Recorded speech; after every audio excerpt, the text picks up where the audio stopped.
Hi అండి. ఈరోజు అంశం దీపావళి. దీపావళి అంటే దీపాల వరుస అని అర్థం. భారతీయ సంస్కృతి వారసత్వ చిహ్నంగా అన్ని రకాల విభేదాలకు అతీతంగా జరుపుకునే పండగ ఇది. దీపకాంతులతో వెలిగే దేవాలయాలు, గృహ ఆవరణలు ఎంతో ఆనందంగా ఉంటాయి. బాణసంచా పేలుళ్లతో పండుగ కనుల విందుగా జరుగుతుంది. దీపావళి వేదకాలం నుంచి అమల్లో ఉన్న పండుగ. కార్తీకంలో జరిగే విశేష దీపారాధనకు ముఖద్వారం వంటి పండగ ఇది. ఈ మధ్యకాలంలో పండుగలు తిథులు సరిగా లేక 2 రోజులుగా వస్తున్నాయి. ఏ రోజు జరుపుకోవాలన్న ఒక మీమాంస ఏర్పడుతోంది. ఈసారి ఆదివారం రాత్రి చతుర్థి మొదలైతే సోమవారం మధ్యాహ్నం వరకు ఉంది. అలాగే సోమవారం మధ్యాహ్నానికి అమావాస్య వస్తే మంగళవారం మధ్యాహ్నం వరకు ఉంది. కాబట్టి ఈ పండుగ సోమవారమే నరక చతుర్థి దీపావళి జరుపుకోవాల్సింది. ఎందుకంటే అమావాస్య రాత్రిపూట ఉన్నప్పుడే మనం దీపాలను ముట్టించి లక్ష్మీదేవి పూజ చేసుకోవాల్సి ఉంటుంది కదా.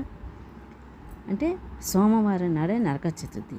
ఈ నరక చతుర్దశి రోజు సూర్యోదయానికి ముందే లేచి నువ్వుల నూనెతో తలంటుకొని వేడి నీళ్ళతో అభ్యంగన స్నానం ఆచరించాలి. మహారాష్ట్రలో అయితే ఇది శనగపిండితో తలస్నానం చేస్తూ ఉంటారు. నూతన వస్త్రాన్ని ధరిస్తూ ఉంటారు.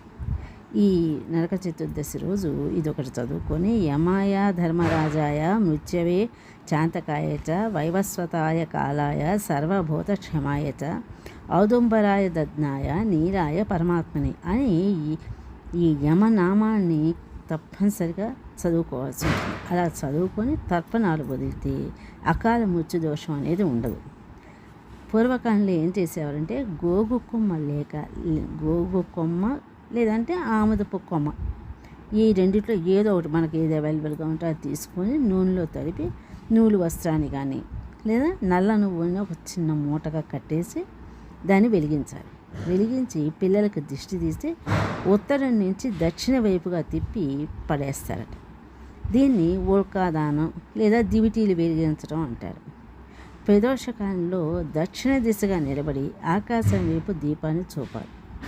అలా చూపితే ఏంటంటే మన పితృదేవతలకి ఈ జ్యోతిరాదిత్య మార్గంలో బ్రహ్మలోకానికి దారి చూపటం జరుగుతుందట. దారి చూపినట్టు అవుతుంది. వారికి నరక బాధ అనేది ఉండదు.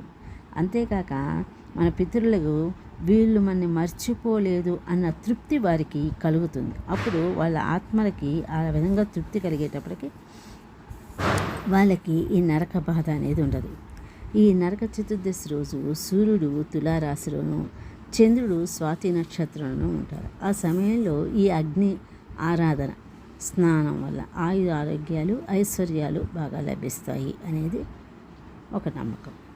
అది నమ్మకమనే కాదు, అలా చేస్తే మనకు బాగా కలిసి వస్తుంది. ఇలా నరక చతుర్థి ఈ స్నానం అది అయిపోయిన తర్వాత మనం దీపం ముట్టిస్తాం. దీపావళి రోజు దీపాలు వెలిగించి గణపతి లక్ష్మీదేవి పూజలు చేసి దాన ధర్మాలు చేస్తారు. తైలే లక్ష్మీర్నలే గంగా దీపావళి తిదో వసేత్ అలక్ష్మీ పరిహారార్థం తైలభ్యంగో విధాయితే. దీపావళి నాడు నువ్వుల నూనెలో లక్ష్మీదేవి, నదులు బావులు చెరువులు సముద్ర జలాల్లో గంగాదేవి సూక్ష్మ రూపంలో ఉంటారు. కనుక నరక చతుర్దశి రోజు నువ్వుల నూనెతో తలంటుకొని సూర్యోదయానికి ముందే అభ్యంగన స్నానం తప్పకుండా చేయాల్సి ఉంటుంది.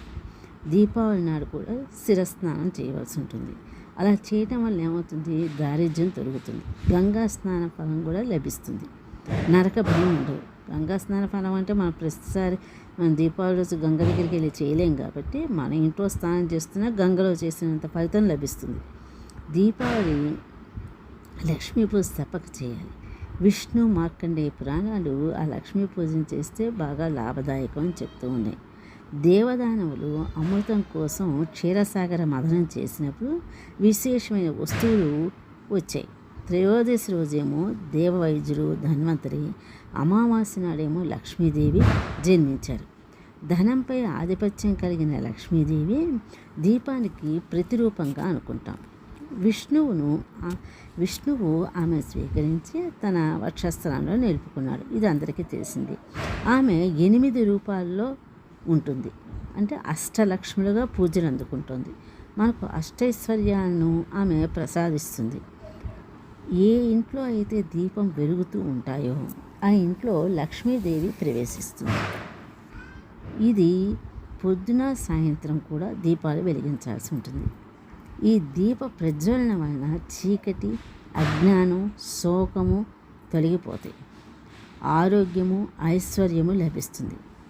దీపావళి నాడు అర్ధరాత్రి వరకు లక్ష్మీ పూజ నిర్వహిస్తారు.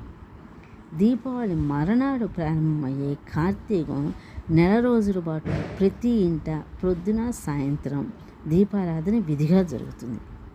ఈ విధంగా కార్తీక మాసం 30 రోజులను పొద్దున సాయంత్రం దీపాలు వెలిగించుకొని తమ శక్త్యానుసారంగా పూజలు చేసుకుంటూ తమ ఆరోగ్య పరిస్థితులను చూసుకొని దాని ప్రకారం ఉపవాసాలు ఉంటూ ఎంత పూజ చేసుకుంటే, శివుడికి ఎంత ఆరాధన చేస్తే అంత పుణ్యం లభిస్తుంది. ఈ 30 రోజులు పుణ్యకాలము అంటారు. ఉంటాను మరి. స్వస్తి.